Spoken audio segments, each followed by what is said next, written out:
ये है मेरा ब्लू पेपर और मेरा आईडी कलेक्शन लेटर और पासपोर्ट, और मैं जा रहा हूँ आईडेंटिटा माल्टा मेरा आईडी कलेक्शन करने। और ये रहा मेरा कार्ड जो मैंने कलेक्ट कर लिया है। हेलो फ्रेंड्स, उम्मीद करता हूँ सब बढ़िया होंगे। आज की इस वीडियो में हम बात करने वाले हैं जो लोग थर्ड कंट्री से लाइक इंडिया, पाकिस्तान, नेपाल, बांग्लादेश, श्रीलंका या फिर गल्फ कंट्री से दुबई, कतर, ओमान, इन सभी कंट्री से माल्टा में वर्क परमिट पे आते हैं। तो माल्टा का टीआरसी कार्ड बोले तो हकामा बनाने के लिए क्या क्या डॉक्यूमेंट का रिक्वायर्ड होता है, क्या क्या सिस्टम प्रोसीजर होता है, और साथ ही हम बात करेंगे अगर आप माल्टा में हैं, कंपनी एम्प्लॉयर चेंज करना चाहते हैं तो क्या क्या डॉक्यूमेंट का रिक्वायर्ड होता है, क्या क्या सिस्टम है। तो इन सभी बारे में स्टेप बाय स्टेप हम बात करेंगे, तो वीडियो के अंत तक बने रहें। और जो लोग भी मेरे चैनल पर नए हैं प्लीज़ चैनल को सब्सक्राइब कर लें। सबसे पहले हम बात करते हैं, जब आप माल्टा में एंट्री कर जाते हैं वर्क परमिट पे तो आपको ज़रूरत होता है एक टीआरसी कार्ड का, क्योंकि यहाँ पे बहुत सारे ऐसे कंपनी हैं जो बिना टीआरसी कार्ड के काम पे नहीं रखते हैं, और कुछ ऐसे कंपनी हैं जो जब तक आपका टीआरसी कार्ड का प्रोसेसिंग चलता है उसी बीच आपको काम पे रख लेते हैं। तो ये डिपेंड करता है कंपनी के ऊपर। साथ ही आपको बता दूं कि यहाँ पे गल्फ़ जैसा सिस्टम नहीं होता है कि अगर आप एयरपोर्ट पे आ जाते हो, कंपनी को इन्फॉर्म कर देते हो तो कंपनी आपको रिसीव करेगा एयरपोर्ट से और आपको रूम पे ले जाएगा। बाद में आपका टीआरसी कार्ड हकामा का प्रोसेसिंग करेगा, आपका आईडी कार्ड, मेडिकल ये सब बना के आपको देगा। तो ऐसा बिल्कुल नहीं है, मैंने तो नहीं देखा है, शायद आपको एक आध कोई कंपनी मिल जाए तो मिल जाए। सो फ्रेंड्स, अब हम बात करते हैं कि टीआरसी कार्ड बनाने के लिए क्या क्या डॉक्यूमेंट का रिक्वायर्ड होता है। जब आप पहले दिन माल्टा में लैंड कर जाते हो तो सबसे पहले आप एक बस का कार्ड अप्लाई कर लो, क्योंकि कार्ड आने में 2 वीक तक लग जाता है। और अगर आप बस का ट्रेवल करते हो तो 2 यूरो लगता है 2 घंटे का, तो काफ़ी पैसा लग जाएगा ट्रांसपोर्ट के लिए। तो आप बस का कार्ड अप्लाई कर सकते हो अपने पासपोर्ट से ही। सो अब बात करते हैं डॉक्यूमेंट के रिगार्डिंग। तो सबसे पहले आपको ज़रूरत होगा एक हाउस कॉन्ट्रैक्ट का, जहाँ पे आप खुद रहोगे भी, और साथ ही आपको हाउसिंग अथॉरिटी का ज़रूरत होता है, जो कि मैं अपना सब कागज़ में रखा हुआ हूँ तो आपको दिखाता हूँ। जैसा कि ये है मेरा हाउस का कॉन्ट्रैक्ट, आप देख सकते हो। ये जिस भी आप घर में, चाहे बेड स्पेस में आप रहो, चाहे कोई प्राइवेट घर, रूम, अपार्टमेंट लेके रहो, तो जो ऑनर होगा वो आपको एक हाउस का कॉन्ट्रैक्ट बना के देगा, और साथ ही वो अप्लाई करेगा यहाँ पे गवर्नमेंट का जो हाउसिंग का सिस्टम है। उसके बाद वहाँ आपके ईमेल पे एक हाउसिंग अथॉरिटी का ईमेल आएगा, और वही जो है हमको सबमिट करना पड़ता है आइडेंटिटी माल्टा में, तो उसको अच्छे से रखना होता है। और सेकंड डॉक्यूमेंट हमको ज़रूरत होता है एक हेल्थ इंश्योरेंस का, जो कि यहाँ पे 130 यूरो में मुझे मिला था। मैं 2.5 साल पहले आया था तो, लेकिन अभी पे हो सकता है 5-10 यूरो ज़्यादा कम हो सकता है। उसके बाद थर्ड डॉक्यूमेंट का हमें ज़रूरत होता है हेल्थ स्क्रीनिंग का, जो कि यहाँ पे बहुत सारे मेडिकल सेंटर हैं, वहाँ पे आपको अपॉइंटमेंट बुक करना पड़ता है, और जिस दिन का आपको डेट मिलता है उस डेट पे जाके आपको मेडिकल टेस्ट करना होता है। हालांकि कोई हार्ड मेडिकल टेस्ट नहीं है यहाँ पे, सिर्फ आपका चेस्ट का एक्सरे होता है। और अगर आप कोरोना का तीनों वैक्सीन लगा के आए हैं तो यहाँ पे कोई भी एक कोरोना का वैक्सीन नहीं लगेगा, लेकिन यहाँ पे 2 अलग से वैक्सीन ये लोग लगाते हैं। एक पोलियो का होता है और एक और भी कुछ होता है, जो कि मेरे पास उसका भी कागज़ मैंने रखा हुआ है, तो मैं दिखा सकता हूँ आपको। ये मेरे पास 3 पेपर है इसी तरह का। एक जो है एक्सरे का रिपोर्ट है, और 2 है जो कि 2 मैंने इनका वैक्सीन लिया था, पोलियो का और एक पता नहीं क्या चीज़ का है। और साथ ही एक बात मैं बता दूं कि यहाँ पे 2 तरह का मेडिकल का टेस्ट भी होता है, क्योंकि अगर आप कंस्ट्रक्शन कंपनी में आ रहे हैं तो आपका ये नॉर्मल टेस्ट करते हैं, और नॉर्मल दोनों होता है, लेकिन इंजेक्शन थोड़ा ज़्यादा लगता है उनको जो लोग हॉस्पिटैलिटी में वेटर के काम में या फिर कुक, शेफ, इन सभी काम में आते हैं। तो हॉस्पिटैलिटी लेवल पे जो भी काम होता है उन सभी में अगर आप आएंगे तो आपको एक वैक्सीन ज़्यादा ये लोग लगाएंगे, और उसका चार्ज थोड़ा सा हाई होता है। तो जैसा कि आपको मैं बता दूं, अगर आप कंस्ट्रक्शन कंपनी में आ रहे हैं, कोई मेंटेनेंस टीम में, कंपनी में, लेबर, फैक्ट्री वर्कर, इन सभी में अगर आप आते हो तो आपको मात्र 170 से 180 के आसपास में लगेगा, क्योंकि काफ़ी टाइम पहले मुझे लगा था 170 यूरो, लेकिन अभी हो सकता है कुछ ज़्यादा कम हो जाए, तो एक 70-80 के आसपास में आप रख लो। लेकिन अगर आप आ रहे हो हॉस्पिटैलिटी के काम में, वेटर, क्लीनर, इन सभी में, तो आपको 250 से 300 के बीच में लगेगा। उसके बाद जब आपको ये रिपोर्ट मिल जाएगा जो मैंने आपको दिखाया मेडिकल का, तो ये रिपोर्ट को आपको देना होता है अपने कंपनी में, और आपका कंपनी इन सभी रिपोर्ट को यहाँ पे हेल्थ का जो गवर्नमेंट का सिस्टम है उस पर अपलोड करते हैं। उसके बाद वेरीफाई करने के बाद उनके ईमेल पे एक ये हेल्थ स्क्रीनिंग का ईमेल आता है, और ये ईमेल का आपको ज़रूरत होता है आइडेंटिटी माल्टा में ले जाने के लिए। तो ये डॉक्यूमेंट आपको अपने तरफ से रेडी करना पड़ता है।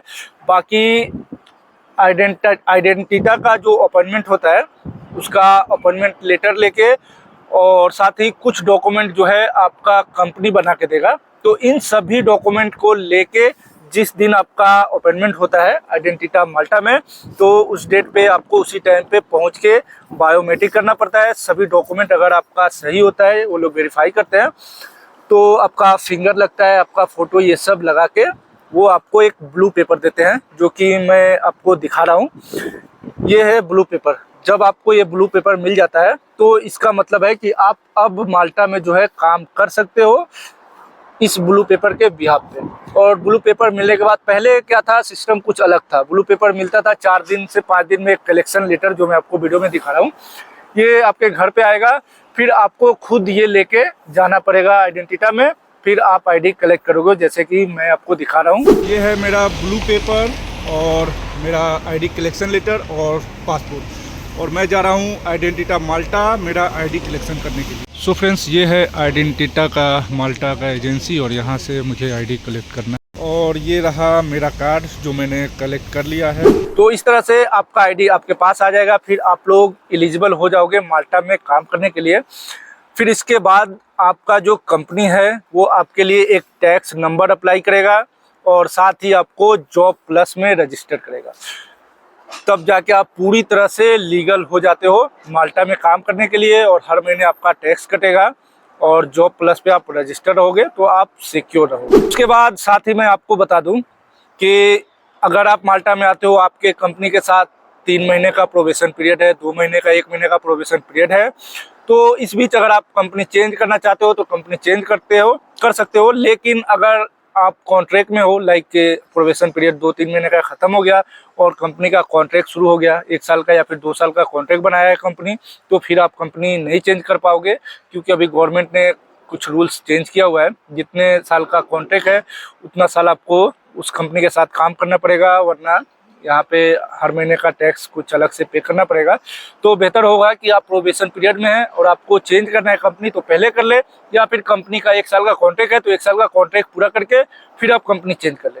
तो कंपनी चेंज करने का सिस्टम क्या है कि आपको फिर से एक, चाहे आप कंपनी चेंज करो चाहे आप रिन्यू करो आईडी 1 साल के बाद, तो आपको फिर से एक मेडिकल हेल्थ स्क्रीनिंग सेम करना पड़ेगा। लेकिन आपको इंश्योरेंस का जरूरत नहीं होगा, क्योंकि आपका सोशल सिक्योरिटी जो है वो आपका कंपनी जो है ये सब बना देगा आपके लिए, जिसका आपका हर महीना टैक्स कटेगा, सोशल सिक्योरिटी का टैक्स, सोशल सिक्योरिटी का पैसा कटेगा, और साथ ही आपका टैक्स कटेगा। टैक्स आपके सैलरी के ऊपर डिपेंड करता है, आपका कितना सैलरी है उस हिसाब से 15%, 25% इस तरह से कटता है। उसके बाद जब आप कंपनी चेंज कर रहे हो तो दूसरे कंपनी में पहले आपको बात कर लेना है। अगर कंपनी रेडी है आपको अपने कंपनी में काम देने के लिए, तो वो कंपनी आपके लिए अप्लाई करेगा वर्क परमिट। इसके पहले आपको कोई भी टर्मिनेशन लेटर ये सब की ज़रूरत नहीं पड़ती है। आपका कंपनी जो है, नया जो भी दूसरा कंपनी है, वो पहले अप्लाई कर देगा वर्क परमिट। उसका पैसा आपको खुद ही देना होता है। अगर शायद कोई कंपनी दे तो अलग बात है, लेकिन 300 यूरो आपको खुद ही देना होगा। तो जब वो अप्लाई कर देगा और प्रिंसिपल अप्रूवल लेटर अगर आ जाता है, फिर आप अपने कंपनी से बोल के टर्मिनेशन ले लो। क्योंकि जब आपको टर्मिनेशन मिलेगा उससे सिर्फ 10 दिन का टाइम रहता है टर्मिनेशन लेटर मिलने के बाद। 10 दिन के अंदर में अगर आप दूसरे कंपनी में अप्लाई नहीं करते हैं तो फिर आप इलीगल हो जाओगे यहाँ पे। तो इसलिए मैं बोल रहा हूँ कि पहले ही टर्मिनेशन ले लोगे फिर आप कंपनी ढूंढोगे तो काफ़ी रिस्क हो सकता है। तो पहले आप दूसरे कंपनी में बात करके अप्लाई कर सकते हो, और जब आपका approval letter, principal approval letter जो होता है वो आ गया, फिर आप अपने कंपनी से बोल के टर्मिनेशन ले लो। और जब आपको प्रिंसिपल अप्रूवल लेटर मिल जाता है तो फिर आपको अपॉइंटमेंट बुक करना पड़ता है आइडेंटिटा माल्टा का, और साथ ही आपको उसी डेट पे अपना डॉक्यूमेंट सभी लेके वहाँ पे सबमिट करना पड़ता है न्यू बायोमेट्रिक के लिए।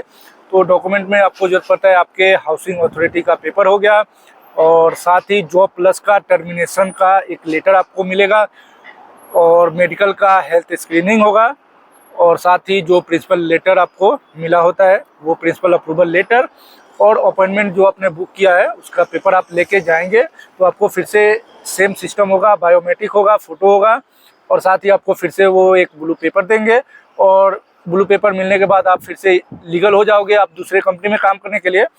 और 1 से 2 वीक में आपके घर पे कलेक्शन लेटर आएगा, लेकिन अभी थोड़ा सा टाइम लग रहा है, हो सकता है 2-3 वीक के बाद आपके पास कलेक्शन लेटर आएगा। और लेटर आने के बाद आप जाके वहाँ पे आइडेंटिटा में आप अपना आईडी कलेक्ट कर सकते हैं, जो कि मैंने खुद अपना आईडी कलेक्ट किया है।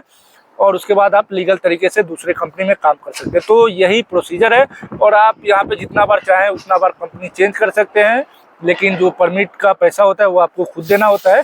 और साथ ही एक बात आपको बता दूं कि यहाँ पे अगर आपका 2 साल पूरा हो जाता है, 2 मेडिकल टेस्ट आप हेल्थ स्क्रीनिंग करा लेते हैं, तो फिर आपको ज़रूरत नहीं होता है हेल्थ स्क्रीनिंग कराने का। चाहे आप कंपनी चेंज करो, रिन्यू करो, उसके बाद आपको ज़रूरत नहीं होता है। तो आई होप कि ये वीडियो आपकी हेल्पफुल हुआ होगा।